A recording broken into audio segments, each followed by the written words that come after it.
Good morning students, मैं सनी वाधवानी आपका स्वागत करता हूं एलबीएस स्कूल के ई लर्निंग ऐप पर। स्टूडेंट्स, आपकी रेगुलर क्लासेस हर सब्जेक्ट की, ये नहीं कि सिर्फ अकाउंट्स की ही, हर सब्जेक्ट की आपकी क्लास 6 से लेकर क्लास 12 तक हर क्लास आपके ई लर्निंग ऐप पर अवेलेबल है। अगर आपने या आपके भाई बंधुओं ने किसी ने भी अभी तक ई लर्निंग ऐप ज्वाइन नहीं किया तो प्लीज़ उसको जल्दी से जल्दी ई लर्निंग ऐप ज्वाइन करवाइए। इसका रीज़न ये है क्योंकि देखो उसकी जितना सिलेबस है वो कवर होता जा रहा है ऑनलाइन प्लेटफॉर्म पर। कल को क्या पता अगर 3 महीने 4 महीने 5 महीने के बाद में अगर स्कूल लगते हैं तो इससे बच्चे को ही लॉस हो रहा है। तो जल्दी से जल्दी अपनी क्लासेस ई लर्निंग ऐप पर आप एलबीएस स्कूल से कॉन्टेक्ट कीजिए। स्टूडेंट्स, आपके आज का लेक्चर है बीएसटी का और लेक्चर नंबर आपका कौन सा है? 9th नंबर लेक्चर है। और आपका चैप्टर चल रहा था फर्स्ट। कौन सा चैप्टर चल रहा था? फर्स्ट। और चैप्टर का नाम है प्रिंसिपल ऑफ मैनेजमेंट। चैप्टर का नाम क्या है? Principle of management. ये आपका चैप्टर रनिंग में था। आपने अभी तक हेनरी फ्योल के, किसके? हेनरी फ्योल के प्रिंसिपल्स पर अपने डिस्कस कर रहे थे और 4 से 5 प्रिंसिपल्स अपने बहुत अच्छी तरह वाइडली विद मतलब अदर एग्जाम्पल लेकर अपन ने बहुत अच्छी तरह क्लियर किए थे। इसी प्रोसेस में चलते हैं इसके नेक्स्ट पॉइंट की तरफ। नेक्स्ट इसके मेथड, इसके जो 5th पॉइंट आपके कंप्लीट हो गए तो इसके बाद अपने 6th पॉइंट की तरफ चलते हैं। हाँ, आपके टोटल 6 पॉइंट अभी तक कंप्लीट हो चुके थे। अपने अब चलते हैं नेक्स्ट पॉइंट की तरफ। ध्यान से सुनना। आपका कल का लास्ट टॉपिक था subordination of individual interest to general interest. ये आपका पॉइंट 6 नंबर पॉइंट था और ये आपका टॉपिक बिल्कुल कंप्लीट हो गया था अच्छी तरह से। अब हमें अपने चलते हैं नेक्स्ट पॉइंट की तरफ, रिम्यूनरेशन टू एम्प्लॉय। रेगुलर की तरह वही काम करूंगा। सबसे पहले मैं जो टॉपिक लिखवाने लायक है जितना उतना आपको लिखवाऊंगा, उसके बाद मुझे लगता है ये समझाने लायक है तो आपको बेटर डेफिनेटली समझा दिया जाएगा। ठीक है। Remuneration to employees, point number 7।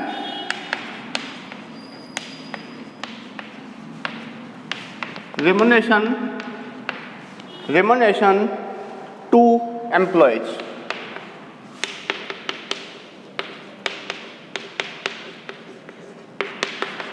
Next point है remuneration to employees. According to this principal,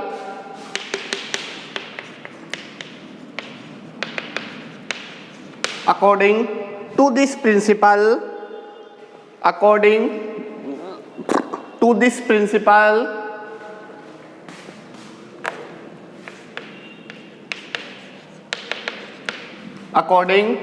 principle,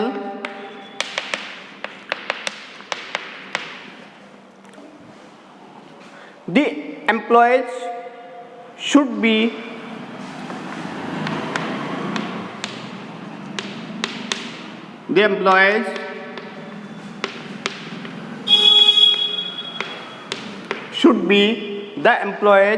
should be paid fair remuneration, paid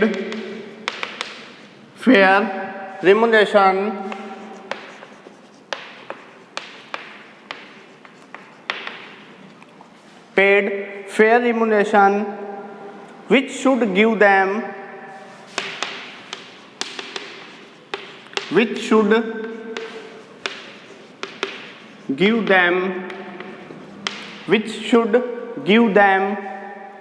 at least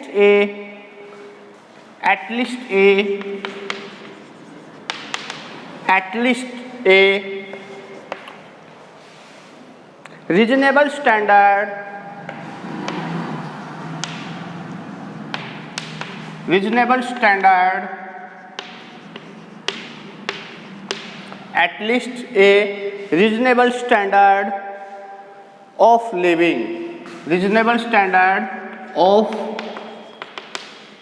living, note करो जल्दी से इसको, फिर इसके पॉजिटिव और नेगेटिव लिखवा के बाद में इसको अच्छी तरह समझा दूंगा।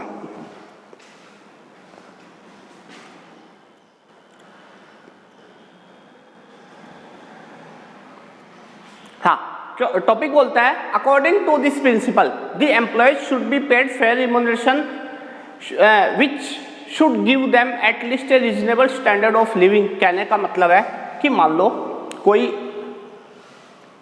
एम्प्लॉय, मान लो कोई लेबर के बेस पर कोई भी इंडिविजुअल काम करता है, उसको मान लो, क्या वो किसी फैक्ट्री के अंदर फोकट में काम करेगा? क्या, मैं सीधी लैंग्वेज बोलता हूँ, क्या वो किसी भी कंपनी, किसी भी फैक्ट्री के अंदर क्या वो फ्री में काम करेगा? तो अपना आंसर होगा नो। क्या होगा अपना आंसर? नो। वो किसी भी फैक्ट्री के अंदर, किसी भी कंपनी के अंदर फ्री में काम नहीं करेगा। तो उसको क्या मिलना चाहिए? रिम्यूनरेशन। क्या मिलना चाहिए उसको? रिम्यूनरेशन। या उसको डेली बेसिस पर मिले चाहे मंथली बेसिस पर मिले, तो उसको क्या मिलेगा? सबसे पहले रिम्यूनरेशन। वो रिम्यूनरेशन के बेस पर ही काम करेगा, नहीं तो वो काम नहीं करेगा। आप इस बात को नोट कर लेना अच्छी तरह से। कोई भी एम्प्लॉय होगा, देखो नॉर्मल सी बात है, मैं भी आपके आगे यहाँ पे बोल रहा हूँ, तो नॉर्मल सी बात है, अगर मुझे ये कहा जाएगा कि आप तो 1 घंटा आ जाया करो, ऐसे क्लास बना लिया करो, तो मैं अगर मैं फ्री में बनाने आऊँगा तो नहीं आ पाऊँगा। अगर थोड़ा बहुत लालच मुझे मिलेगा, 10, 20, 30, 50, 60 जितने भी रुपए मिलेंगे, हाँ इस काम को करने के लिए इतना पैसा है, तो मुझे क्या होगा? थोड़ा सा क्या होगा? सेटिस्फेक्शन होगा। हाँ मैं इस काम को कर सकता हूँ, क्योंकि मुझे बदले में क्या मिल रहा है? पैसा, मुझे मनी, मुझे मेरा रिम्यूनरेशन मिल रहा है, उस काम के बदले मुझे कुछ मिल रहा है, तो उसे क्या बोला जाएगा? रिम्यूनरेशन। हेनरी फ्योल भी यही बात कहते हैं कि अगर कोई लेबर है, कोई एम्प्लॉय है, अगर वो किसी कंपनी, किसी फर्म में काम करता है, तो उसको सबसे पहले क्या मिलेगा? रिम्यूनरेशन मिलेगा। रीजनेबल प्राइस, एक नाम लिख रखा है यहाँ पे, रीजनेबल प्राइस और रीजनेबल स्टैंडर्ड लिविंग। कहने का मतलब है उसको इतना रिम्यूनरेशन जरूर मिलना चाहिए ताकि वो अपनी फैमिली को उस रिम्यूनरेशन से सर्वाइव कर सके, चला सके। स्टैंडर्ड ऑफ लिविंग, अपने उसके रहने के, उसके काम करने के तरीके के अकॉर्डिंग उसको रिम्यूनरेशन जरूर पे होना चाहिए। ठीक है, अब देखो इसके कुछ पॉजिटिव इफेक्ट है और कुछ नेगेटिव इफेक्ट है। Positive and negative effect.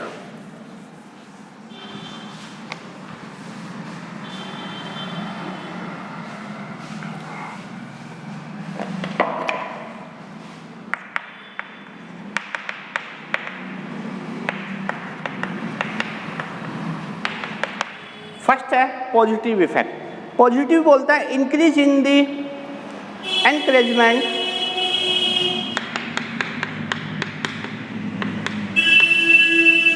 increase in the encouragement, increase in the encouragement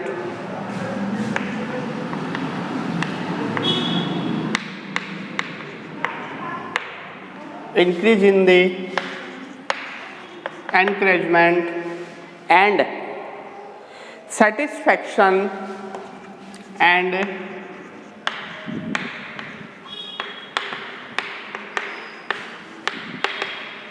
satisfaction, increase in the encouragement and satisfaction of the employees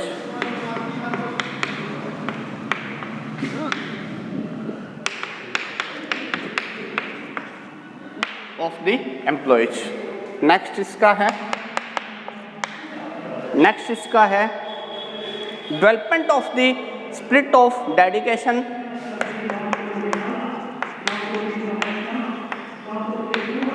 development of the spirit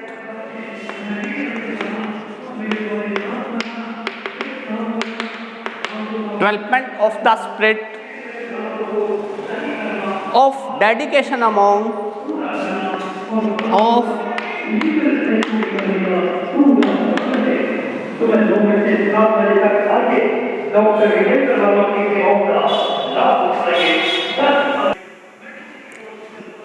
sorry students, कुछ बार शोर अलग ही आ रहा था, इस वजह से 1-2 मिनट क्लास आपकी बीच में ऑफ कर दी थी। Spirit of dedication among the employees.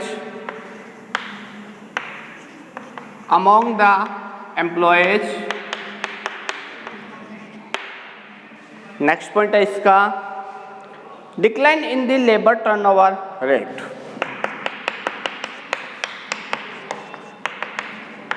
decline in the labor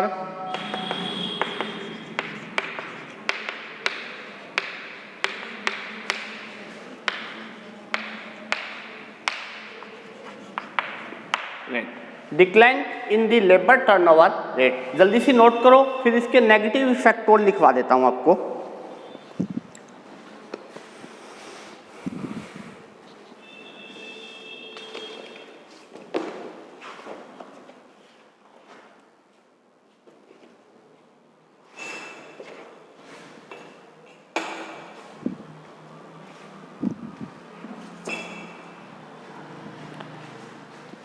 हो गया। अब देखो इसके negative effect.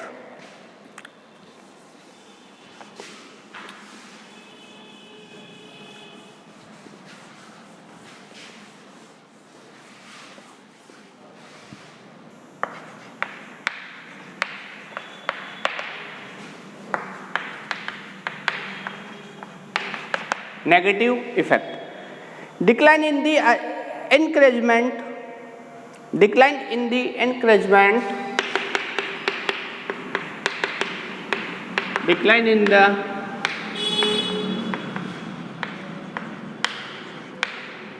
encouragement, decline in the encouragement and satisfaction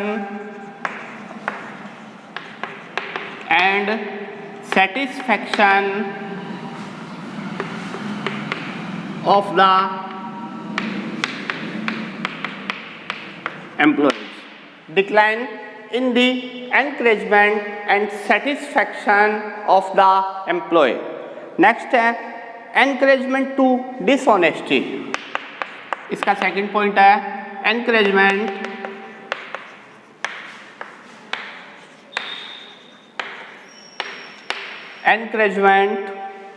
to dishonesty,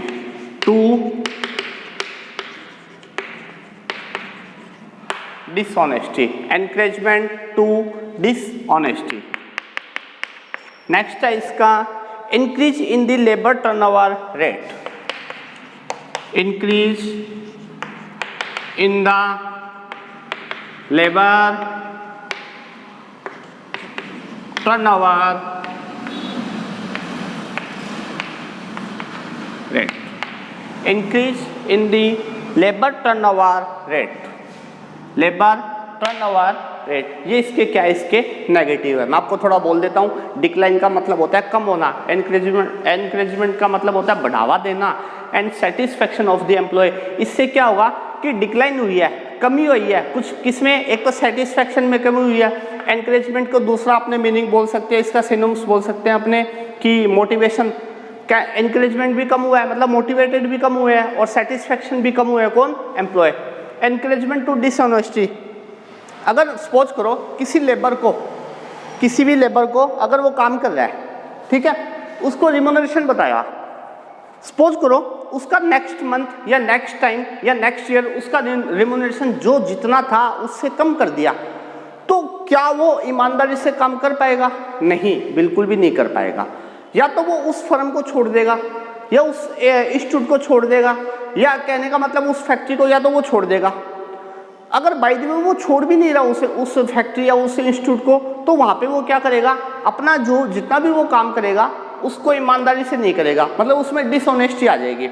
क्या पता वो 8 घंटे का काम है 5 या 6 घंटे में करेगा, बाद में अपना टाइम वेस्ट करेगा, जैसे आइडियल टाइम बोलते हैं, अपना टाइम खराब करेगा, ठीक है, या जो काम ज़्यादा ही जरूरी नहीं है उसको करेगा ही नहीं। तो ऐसे बहुत सारे पॉइंट आएंगे। डिसऑनेस्टी, यहाँ पे पैसों की डिसऑनेस्टी नहीं होगी, बहुत सारी डिसऑनेस्टी को बोल सकते हैं। Increase in the labour turnover rate, इससे क्या होगा, लेबर टर्नओवर रेट क्या हो जाएगी, बढ़ जाएगी, इंक्रीज हो जाएगी। नेक्स्ट न्यू टॉपिक की तरफ चलते हैं, सेंट्रलाइजेशन एंड डिसेंट्रलाइजेशन। आपने ये पॉइंट नोट कर लिया होगा। नेक्स्ट है 8th number point, centralization and decentralization, centralization and decentralisation.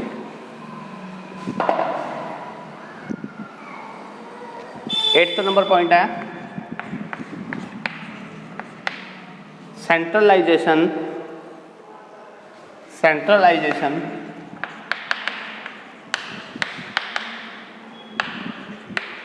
and decentralization.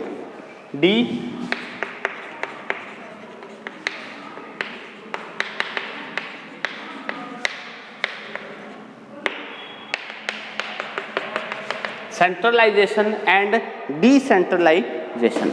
According to this principle,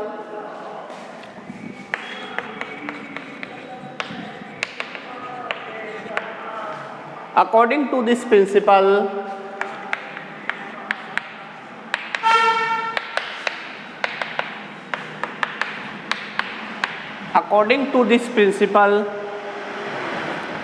the superiors should adopt effective.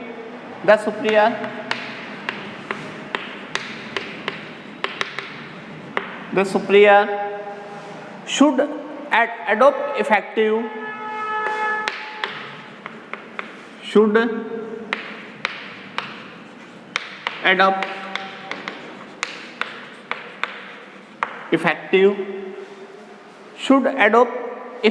centralization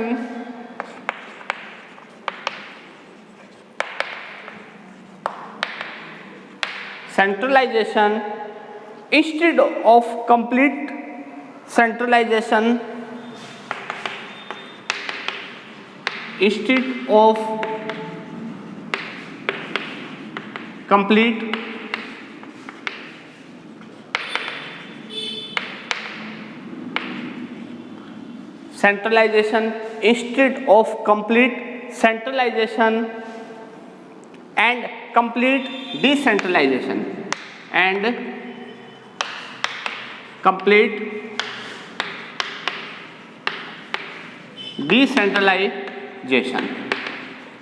अब ये है क्या, मैं सारा आपको डिफाइन कर दूंगा, पहले आप मेरे साथ साथ नोट कर लो। एक एग्जांपल लिखवा देता हूं इसके साथ ही आपको।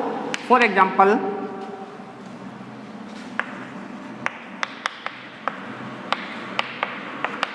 हाँ, एग्जांपल बोलता है इसका, the decision in respect of the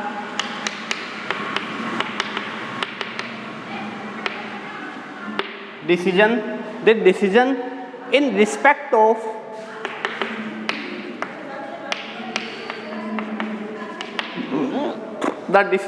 in respect of determining the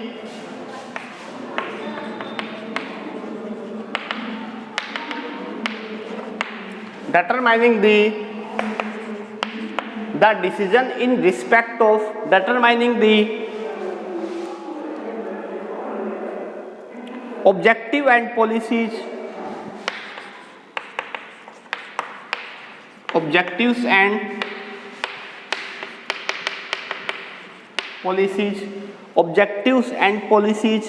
expansions of business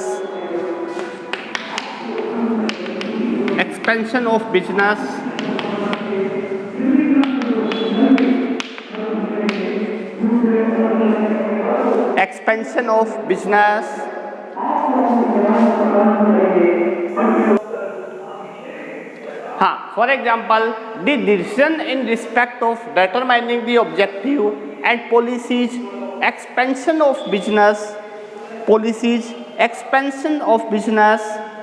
extract should remain in hands of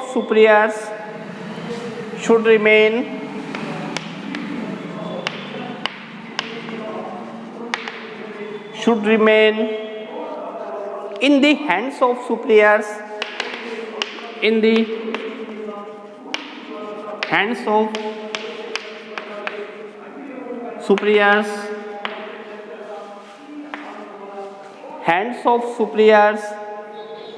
on the other hand,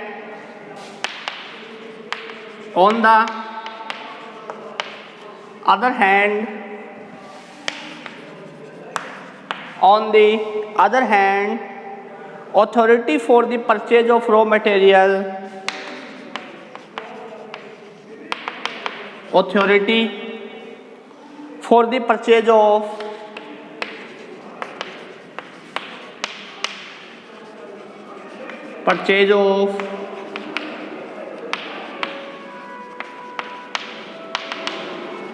authority for the purchase of raw material, granting leave to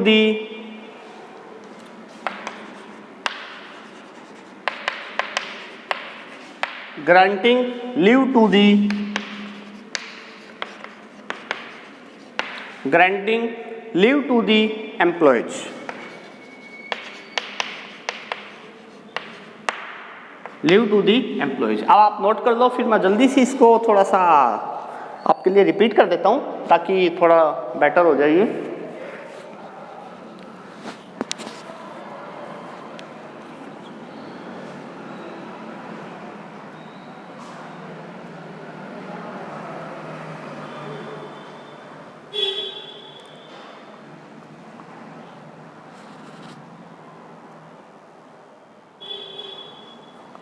हो गया? अब मेरी बात सुनो, topic कहता क्या है, मैं आपको ऐसे समझा देता हूँ, इसके चक्कर में मत पड़ो, आप सुन लो, अपनी लैंग्वेज में सुन लो। क्या कहता है कि मान लो कोई बहुत बड़ी फैक्ट्री है, वहाँ पे 1000 एम्प्लॉय काम करते हैं, ठीक है। अगर 1000 एम्प्लॉय के ऊपर अगर एक ही सुपीरियर होगा तो उसको काम करवाने में ज़्यादा प्रॉब्लम आएगी। क्यों?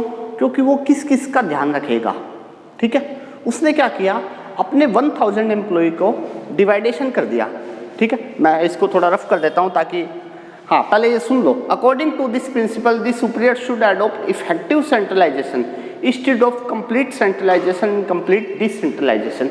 मतलब वो अपना क्या कहता है कि वो इफेक्टिव सेंट्रलाइजेशन करेगा, ठीक है।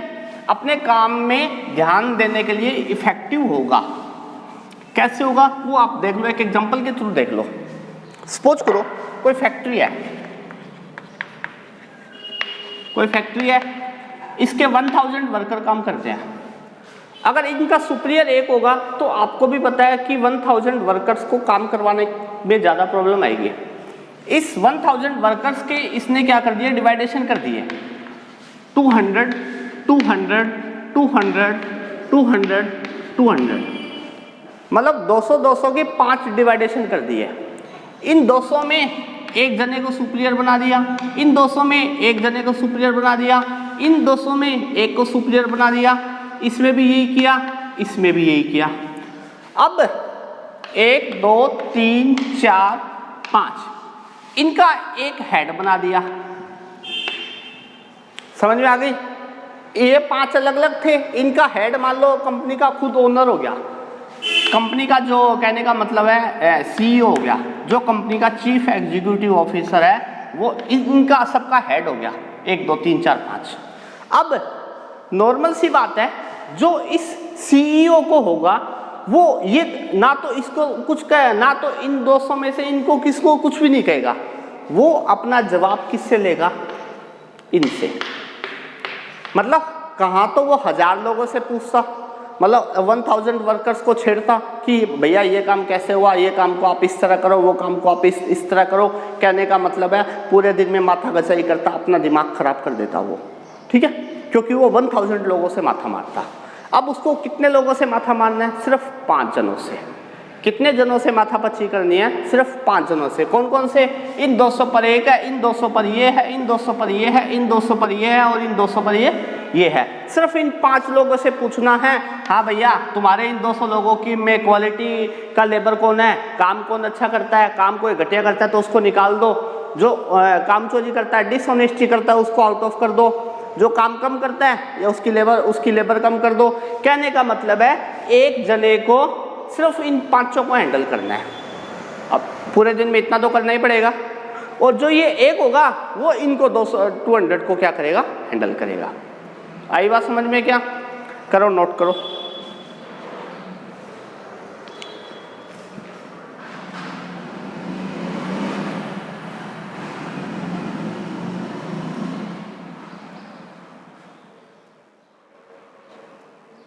हो गया? अब देखो इसके पॉजिटिव और नेगेटिव इफेक्ट, इसके पॉजिटिव और नेगेटिव इफेक्ट।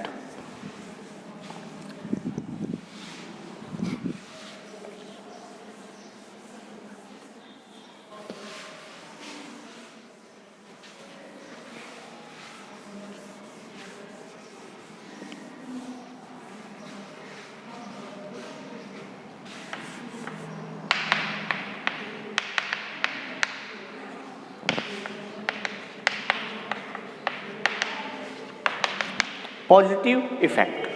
पॉजिटिव बोलता है decrease in the workload of superiors, decrease in the workload of superiors,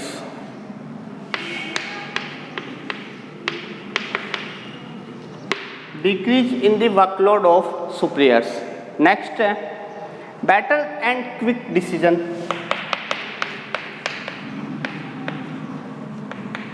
better and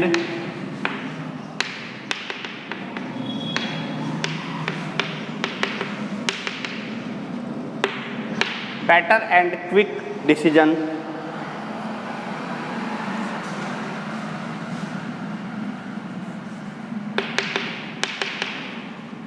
better and quick decision. Next, increase in the encouragement,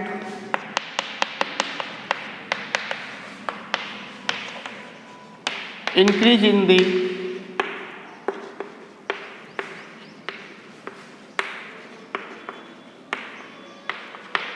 encouragement, increase in the encouragement to the subordinates, to the subordinates.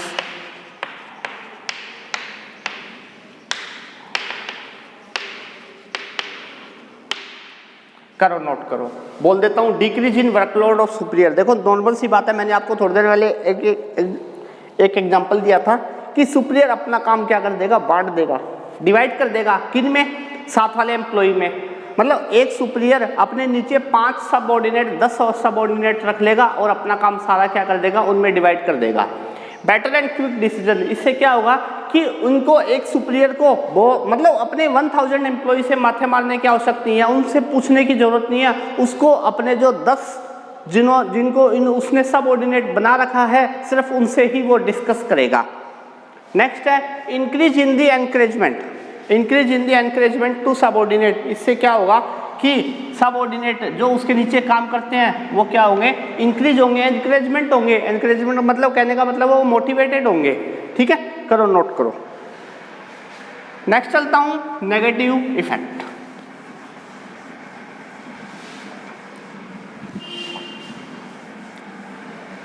Last है इसका negative effect.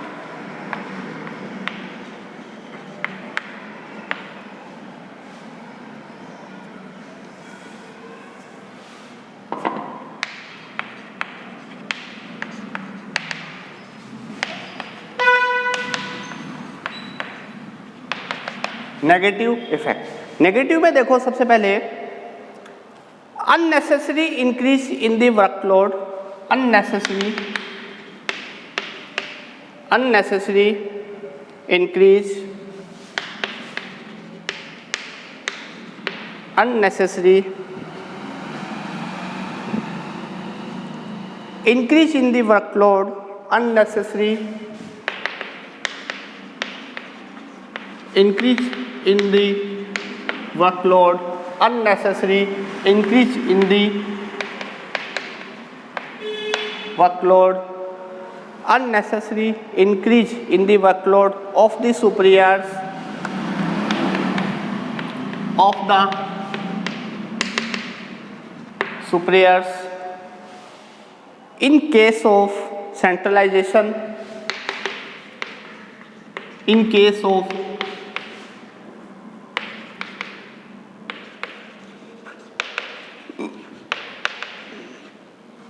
centralization, in case of centralization and of the subordinate and of the subordinate and of the subordinates in case of decentralization, in case of decentralization।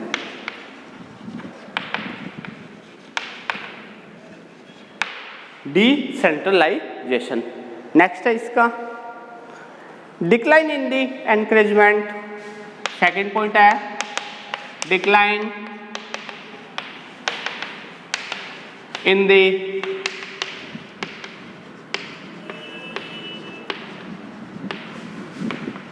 encouragement, decline in the encouragement to subordinates,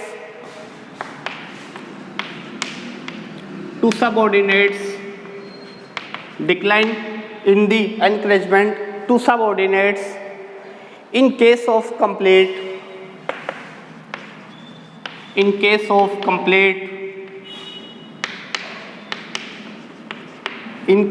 complete centralization.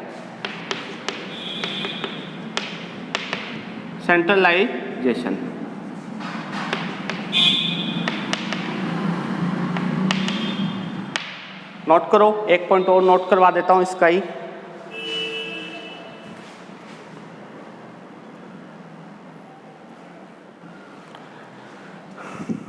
ठीक है students, आगे बात समझ में। मिलते हैं next class में इसी के न्यू टॉपिक के साथ। Thank you students.